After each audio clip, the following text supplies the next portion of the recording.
What made you start collecting art? What made me start this intensive and dedicated collection is the idea that I have that we have to use it as an instrument to raise the consciousness of the Arab people.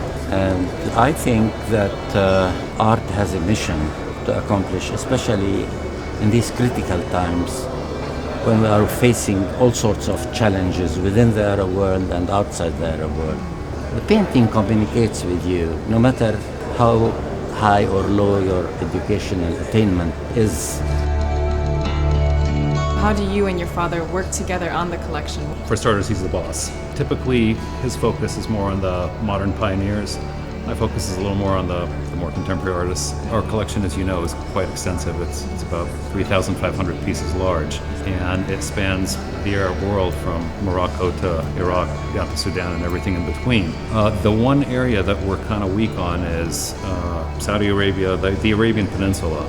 Ones that I'm personally interested in. On the contemporary side, Ayman al-Baki is one of my favorites. There's a brand new kid on the block, Mark Duragosian, who I've kind of taken under my wing a bit. One of my favorite modern painters is Salih Badwehi over here, fantastic artist. Ruai Kayeli is great, Hamid Awais is great. These are all artists that you'll find in the collection.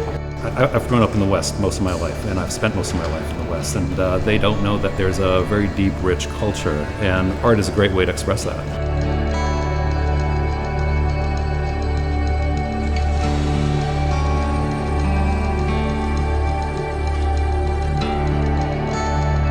I think there's so many great artists working in this region today, and you're right, there is an opportunity for younger collectors, new collectors, to kind of really engage with art from this part of the world and to build collections.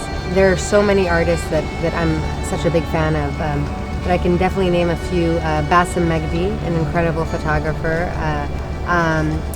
Khalil Aoun, an artist that shows with Grey Noise Gallery. There are several others also that show with Grey Noise. Stephanie Saadeh, who has a show up right now. I can go on and on.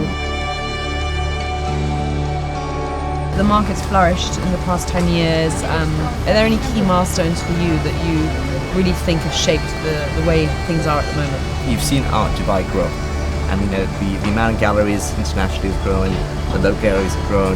You've had the rise of Al Circal, for example, which is important. It's an ecosystem and a community for art, which people go into, and for myself as a collector, this makes it easier. I do fairs all around places. I'll do India, I'll do Art International in Istanbul. What the fairs do is bring all the galleries in one place, and it just helps because you can compare, contrast, and listen to what's happening new, and also see pieces which are more established artists. And what advice would you give to a young collector? What do you think that a collector was starting today, what should they be looking for? When I first started off being a banker, I was doing it for investment purposes, and it's probably not the best thing to do because you end up with a collection which is very erratic. I think as a young collector, really think about what you like, how an artist or an art piece says something about you. As I develop, and I have different perspectives, the artwork has different perspectives, and for me, I started off liking very much the female forms and figures like this. Now it's very geometric, it's very mathematical, it's very minimalistic. So if you go and see my collection, it goes from like very canvas type paintings to slowly geometric and abstract. So what's next?